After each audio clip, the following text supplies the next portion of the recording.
Ce podcast vous est présenté par le Centre Patronal, organisation économique offrant des services d'assurance sociale, des conseils juridiques et des formations continues. Monsieur Awini, vous avez créé plusieurs entreprises, donc vous êtes ce qu'on appelle un serial entrepreneur. C'est quelque chose que vous avez commencé tôt. Qu'est-ce qui vous a fait le déclic de partir dans l'entrepreneuriat plutôt que faire une carrière dans une société en tant qu'employé? Alors moi, ma carrière, je l'ai commencé dans des très grands groupes, donc dans le conseil au début. Après, j'ai travaillé dans des groupes de cybersécurité à échelle mondiale pendant une dizaine d'années. Et c'est vrai que ça m'a donné l'occasion de découvrir plusieurs aspects de la cybersécurité, parce que j'ai toujours travaillé dans le domaine cyber. Quand vous êtes employé dans des grands groupes multinationaux de 60 000 personnes, de 200 000 personnes, à la fin, vous vous trouvez un peu perdu au niveau, quelque part, d'innovation. Parce que quand vous avez des idées, c'est très difficile de les faire passer dans des grands groupes. Vous devez passer plusieurs couches, plusieurs strates, et à la fin, vous vous épuisez parce que vous n'y arrivez pas. Et donc, Mais après, on s'épuise aussi à devenir entrepreneur. Oui, mais quelque part, l'idée de lancer l'entrepreneuriat, on prend des risques, mais derrière, on est le responsable de son échec ou de sa réussite. Alors que dans des grands groupes, finalement, vous lancez une idée, vous ne contrôlez rien. C'est soit l'idée elle est droppée par un management qui ne veut pas prendre de risques, ou bien c'est trop compliqué, donc il n'y a rien qui se fait. Rien ne bouge, c'est ce qu'on appelle l'immobilisme. Donc pour moi, ça a démarré, le premier entrepreneuriat, je l'ai fait quand j'avais déjà un travail. Donc j'ai lancé quelque chose d'à côté qui n'avait rien à voir avec mon travail. J'étais dans je crois que c'était dans le chasseur de tête. Ah, ok. Donc j'étais moi dans la cyber et j'ai lancé un service de headhunter à Londres. Ça doit vous aider aujourd'hui, parce que je crois qu'il y a un grand problème dans la cybersécurité. D'ailleurs, c'est quand même une industrie qui boom depuis 15-20 ans, qui est folle. Mais est-ce que c'est un challenge de trouver les bons talents au niveau IT? Alors oui, effectivement, c'est un des problèmes de toutes les entreprises, et pas uniquement les startups, toutes les grosses entreprises ont le problème de trouver des talents dans le domaine cyber. Pourquoi? Parce que c'est quelque chose de pointu, c'est quelque chose qu'on n'apprend pas forcément à l'école. À l'école, on apprend des matières classiques, maths, physique, économie, mais la cyber, c'est pas forcément... Est-ce que c'est aussi parce que les gens, les bons, les tout bons, ils gagnent mieux leur vie en étant indépendants qu'en étant employés? Alors, oui et non. On va dire que la nouvelle génération, oui, ils préfèrent être indépendants. Moi, je le vois juste avec... dans mon entourage proche, quand on leur dit qu'on a fait une carrière de 10 ans, eux, ils ne vont pas tenir 10 ans, ils vont faire peut-être 1 ou 2 ans et changer tout de suite. Donc oui, la nouvelle génération, c'est try and change.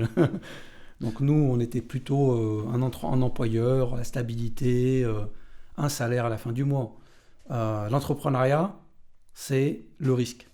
Mais ça, c'est lié à la fonction ou à l'industrie, c'est spécifique chez des gens qui font de l'IT, ou est-ce que c'est plus une question générationnelle, selon vous? Non, je pense que c'est une question générationnelle. Ouais. Parce que j'ai d'autres amis dans d'autres domaines qui ne sont pas IT, que ce soit du marketing, dans tout ce qui est vidéo, prise de vidéo, on en discutait tout à l'heure, ils se mettent en indépendant.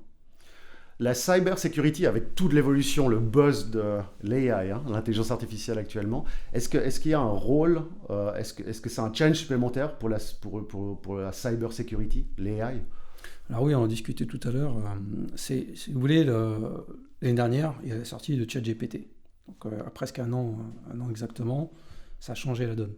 Aussi bien dans le domaine cyber que dans d'autres domaines. Mais dans le domaine cyber, aujourd'hui, il y a l'utilisation bienveillante de l'AI, d'accord, pour reconnaître des fakes, détecter des attaques, cyberattaques, mais il y a l'utilisation malveillante. Aujourd'hui, avec des chatbots, vous êtes capable de monter des attaques très pointues. D'ailleurs, il y a une start-up ici qui développe des attaques de phishing automatiques. Donc on est capable de piéger les utilisateurs par une AI, en envoyant des mails très, très personnalisés. Parce qu'il copie ce qui s'est déjà fait, et en fonction de ça, il va demander à l'AI d'améliorer encore le phishing. Encore mieux, il va s'informer sur l'individu par rapport aux réseaux sociaux. Donc il sait exactement où il était, qu'est-ce qu'il fait, quels sont ses goûts, est-ce qu'il aime est-ce qu'il aime bien cette ville, est-ce qu'il aime bien cette bouteille de vin, et il va pouvoir créer des attaques vraiment personnalisées. Wow. Comme s'il connaissait la personne. Et la réponse à ça alors? La réponse à ça, c'est très difficile, parce que la cybersécurité, on dit toujours que l'humain est le maillon faible. Donc, ce qui C'est veut ce dire, que j'ai souvent entendu. voilà, ce qui veut dire, c'est que tout le monde, même moi, je me fais piéger. Hein. J'ai des mails que je reçois tous les jours, et j'ai reçu un mail juste hier de mon administration RH me disant voilà les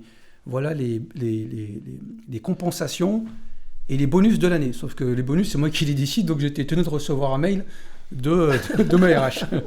Donc ça veut dire que quelle que soit la technologie de sécurité, quelle que soit à quel point vous êtes en avance ou pas, etc., ça reste encore la formation des collaborateurs de les entreprises qui est encore une arme importante. Oui, pour moi, la sensibilisation, la formation, par contre aussi l'outillage. Parce que c'est bien de former des personnes, mais on sait que de toute façon, elles vont se faire avoir. C'est-à-dire, elles vont être piégées soit par un robot, soit par un malware, soit par un logiciel malveillant. Mais c'est pas possible alors d'utiliser l'AI pour contrer l'utilisation. Alors justement, c'est là que je disais que l'AI peut être utilisé à des fins bienveillantes. Aujourd'hui, des entreprises qui développent des outils de protection utilisant l'AI pour détecter ces attaques. Donc dans l'autre sens, on va avoir des AI qui vont scanner tous vos mails, détecter des mails malveillants, des mails qui sont sensiblement cohérents. Donc il y a aussi l'utilisation de l'AI pour se protéger. Nous, on l'utilise par exemple, aujourd'hui, on est en train de travailler sur des systèmes de chiffrement qui vont être capables de détecter qu'une attaque est en train, par exemple, vous savez, les ransomware vont chiffrer des documents. Mais ce chiffrement a lieu à une vitesse qui n'est pas normale. C'est-à-dire que on chiffre tellement de documents en même temps que ça laisse des traces. D'accord. Donc là, l'AI va dire « Ah non, ça, c'est pas un humain qui est en train de chiffrer des documents. » Voilà. Donc, alors, justement, DuoKey, qu'est-ce que vous faites exactement ? Alors, l'idée déjà de DuoKey, le nom DuoKey, je viens de raconter l'histoire de comment est venu le nom. Moi, j'ai travaillé dans la banque, dans une des premières crypto-banques suisses. D'accord ? Il y avait deux banques qui ont eu la licence crypto, à Zug. Donc moi, j'ai travaillé dans une de ces deux banques, et j'étais responsable de la sécurité. Pour ceux qui connaissent les crypto-monnaies, une crypto-monnaie, vous avez besoin d'une clé pour pouvoir accéder à votre portefeuille. Si vous perdez cette clé, vous perdez toutes vos crypto-monnaies. D'accord ? Et DuoKey m'est venu, en fait, l'idée de DuoKey m'est venue dans le fait que moi, j'étais responsable d'une banque crypto, ça veut dire que j'étais responsable des portefeuilles des clients. Vous imaginez bien la responsabilité. Sachant que si vous voulez la clé, vous n'avez pas besoin d'être dans la banque. Vous pouvez faire ça aux Bahamas. Ouais. Vous avez la clé, vous faites votre virement, personne ne peut vous le bloquer. Et donc DuoKey est né comme ça. C'est-à-dire comment protéger une clé qui accède à un portefeuille crypto de telle manière à ce qu'il est impossible de voler la clé. En créant une deuxième clé. Exactement. En créant une clé qui n'existe pas à un endroit. Donc DuoKey, 2 clés. Vous savez, les coffres-forts de banque, vous avez la clé de la banque et la clé du client. C'est une sorte de vérification à 2 étapes de Google. Mieux, parce que vérification des étapes de Google, une fois que vous avez ouvert la porte est ouverte. DuoKey, ça ne marche pas comme ça. DuoKey, quand vous voulez faire une transaction, vous avez toujours besoin d'avoir plusieurs parties. Donc pas 2, on est plus que 2 en fait. D'accord. 2, maintenant c'est 3, c'est 6, c'est 5, c'est 6. Et du coup, cette participation à plusieurs parties, donc on appelle ça du calcul multipartite en français, ou multiparty computation, fait en sorte, un peu comme un puzzle. Un puzzle, vous coupez le puzzle, ou une carte au trésor. Carte au trésor, c'est un bon exemple. Si là, par exemple, autour de cette table, j'ai la carte au trésor et que je la déchire, je vous donne un morceau, je donne un morceau à 3 personnes, c'est impossible pour les personnes de trouver le trésor. Il faut être ensemble. Il faut travailler ensemble. Et c'est comme ça que DuoKey fonctionne. Parce que la crypto-monnaie, vous qui connaissez très très bien, on entend toujours que la crypto est très sécurisée, que le système de blockchain est très sécurisé. Ça ne l'est pas en fait. La blockchain elle-même est sécurisée, dans le sens où un individu qui veut faire croire à la blockchain qu'une transaction a eu lieu alors qu'elle est fausse, va être détecté par le réseau. Ça marche depuis une dizaine d'années, avec Bitcoin par exemple, Ethereum et autres. Par contre, pour faire une transaction, vous devez signer la transaction avec une clé. Vous devez donner votre sceau. Vous dire, c'est moi qui ai fait la transaction. Le problème, c'est la clé. C'est pas la transaction, c'est celui qui a la clé. Et donc moi, je m'intéresse qu'à la clé. Donc, je protège la clé, je protège la transaction, je protège le réseau. Et je fais ça pas pour les crypto-monnaies, parce que j'ai vécu ça dans la banque, je fais ça pour les entreprises, pour les documents, par exemple. Ok, alors expliquez concrètement comment ça marche. Alors, pour les grandes entreprises, elles souffrent de ces problèmes de cyberattaques. Ces cyberattaques souvent volent des documents, volent des données d'entreprise. Et donc moi, ce que je fais, c'est que je vais chiffrer ces documents qui se trouvent dans des réseaux d'entreprises, mais aussi dans du cloud, dans Microsoft 365, dans Google Dropbox, OneDrive. Et donc moi, je vais chiffrer ces informations avec un système à multiclés, de telle manière à protéger les entreprises contre des vols de données. Donc comment ils n'ont pas la clé, on ne peut pas déchiffrer les données, mais aussi contre les fournisseurs des services publics cloud. Donc je protège aussi contre les entreprises qui stockent des données dans des clouds non sous leur contrôle, ce qui fait en sorte que même les opérateurs cloud n'ont pas accès aux données. Comment ça se passe quand on rentre dans une société, un client potentiel, et puis on leur dit « tu dois tout m'ouvrir et je vais gérer toute ta sécurité ». En termes de... Aujourd'hui, vous avez un nom, ça doit être beaucoup plus facile, mais au départ, comment est-ce qu'on arrive à gagner la confiance qu'une société se mette à nu face à vous? En fait, on n'a pas besoin que la société nous donne des documents. Nous, on n'a pas accès aux documents de nos clients. D'accord. C'est la première chose. Nous, on fournit la solution chez le client. Pourquoi? Les premiers clients, en fait, ils nous ont fait confiance. En fait, c'est eux qui sont venus avec le cas d'usage. D'accord. Mes 3 premiers clients, je ne les connaissais pas. Ils sont venus, ils ont dit, nous, on a un problème. On ne fait pas confiance à Google, on ne fait pas confiance à Microsoft, parce que c'est des opérateurs américains. Ils nous disent qu'ils chiffrent les données. Oui, ils ont la clé, ils peuvent la donner à des tiers. Voilà.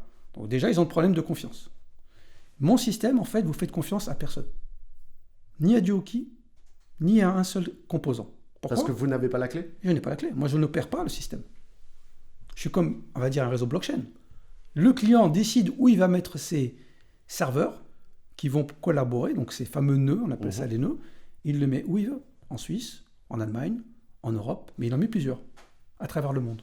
Vous avez quoi comme type de client en termes de taille d'entreprise?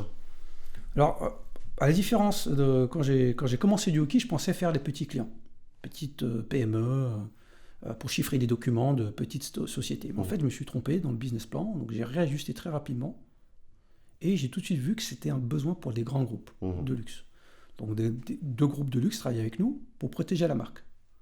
D'accord? Donc, on protège la marque du groupe en protégeant la contrefaçon, on protège les documentations, on protège ce genre d'informations. Comment vous pouvez combattre la contrefaçon à travers la cybersécurité? En fait, on va créer ce qu'on appelle un certificat digital. Donc, un passeport du produit physique qui est incopiable. D'accord. Pour le copier, il faut voler la clé. Donc, c'est un sort de NFT de... Par exemple. Okay. Par exemple, on peut créer un équivalent dans la blockchain, mais aussi on peut fonctionner sans blockchain avec des cartes à puce ou des QR codes chiffrés. De telle manière à ce que la marque ait un système sécurisé dans lequel elle ne fait confiance à aucun tiers.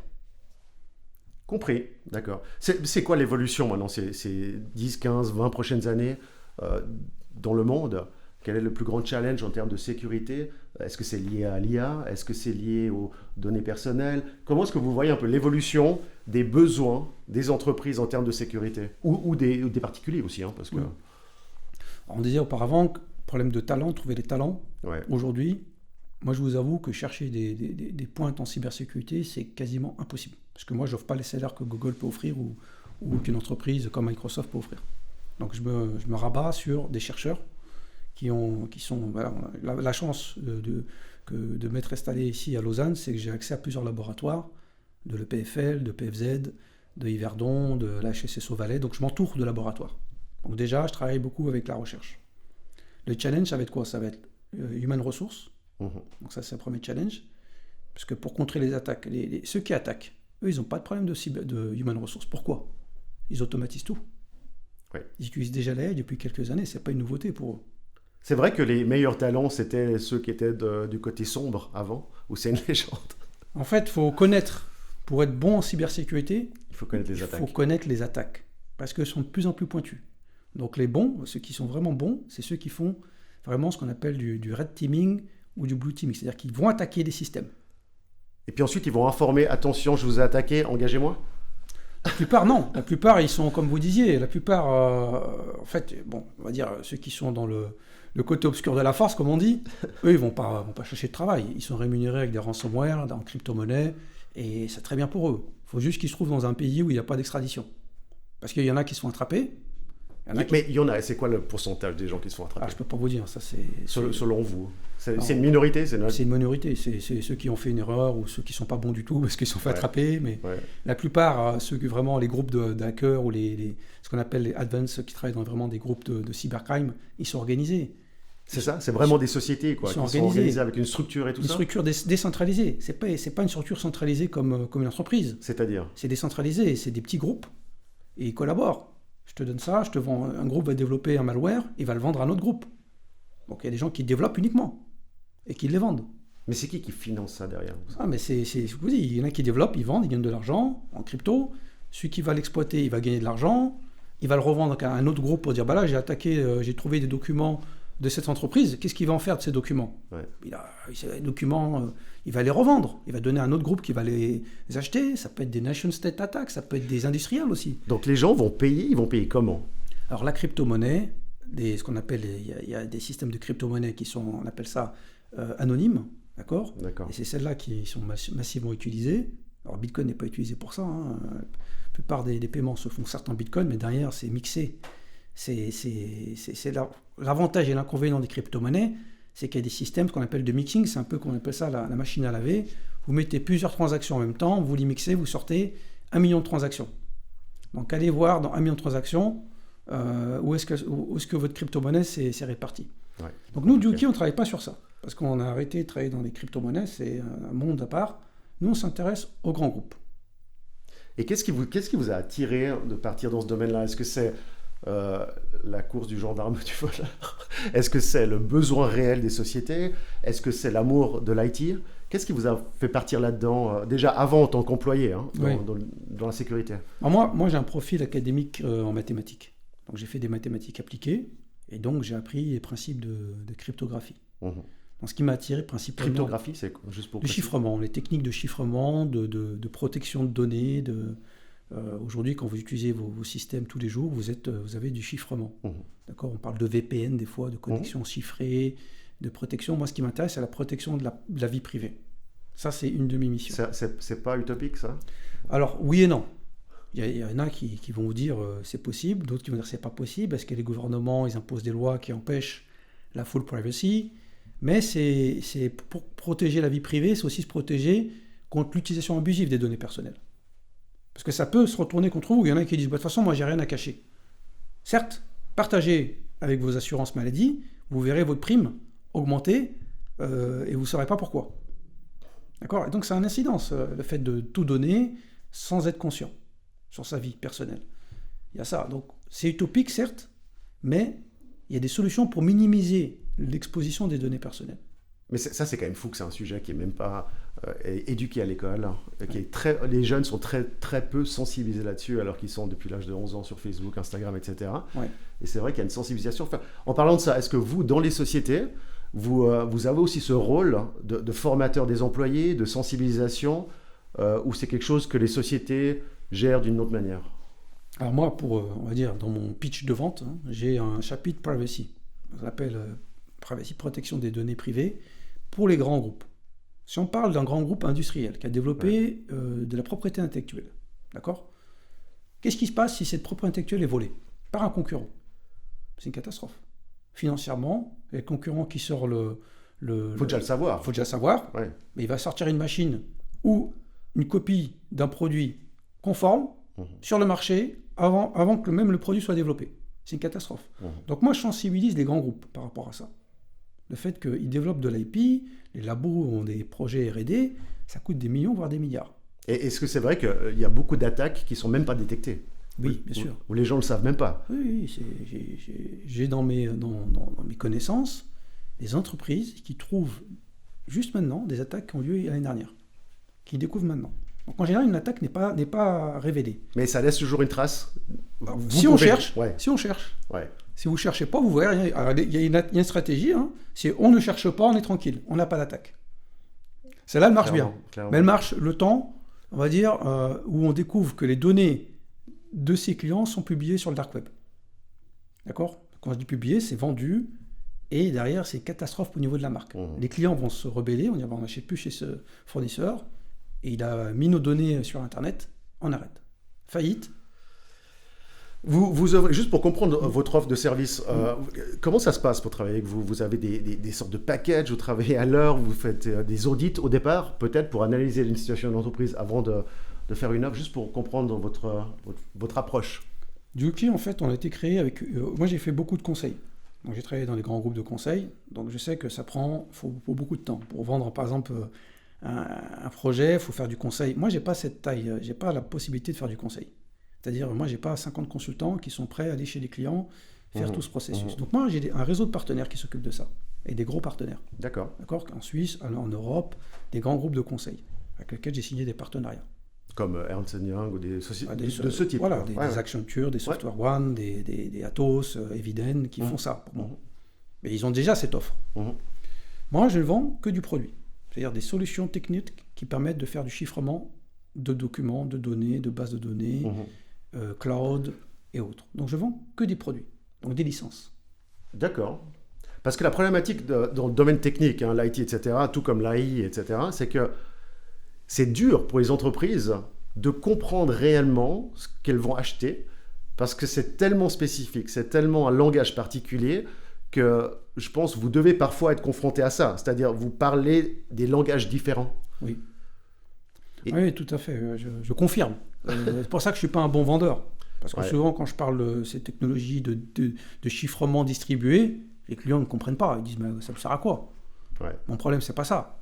Par contre, dans mon équipe, j'ai des personnes qui sont plus métiers, qui vont parler. Tout ça. On va protéger la marque, on va protéger vos données, on va protéger la réputation de votre entreprise, donc avec un langage que le top management comprenne. Comment ça se fait au niveau technique? Ils n'en savent pas. Donc, il faut parler un langage commun. Et ça, c'est effectivement des équipes business development, sales qui savent parler ce langage. Moi, je viens à la fin quand c'est prêt. Pour livrer. Voilà.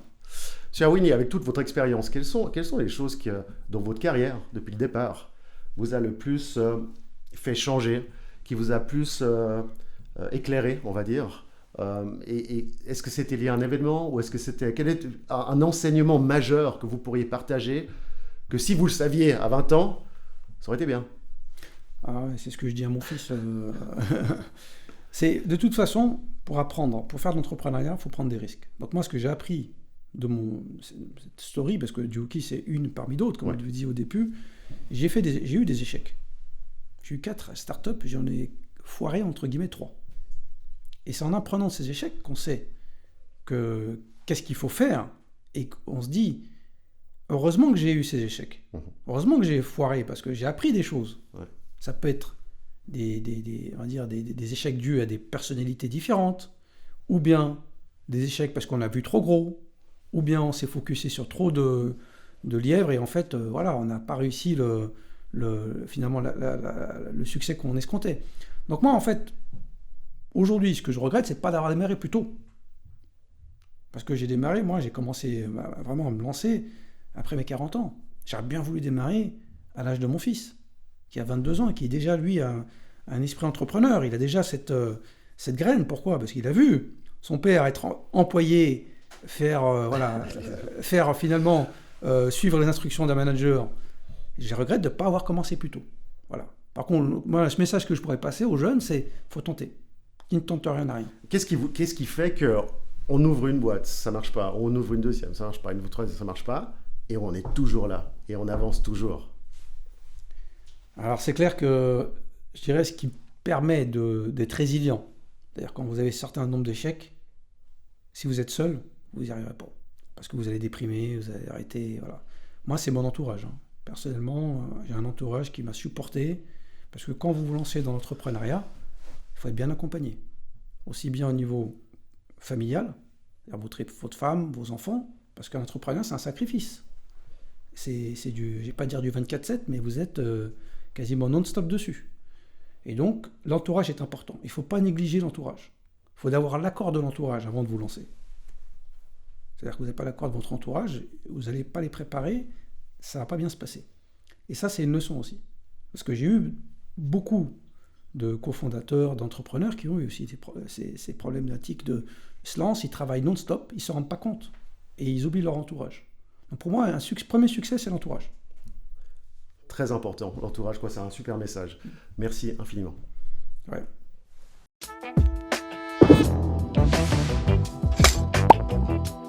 Ce podcast vous a été présenté par le Centre Patronal, organisation économique offrant des services d'assurance sociale, des conseils juridiques et des formations continues.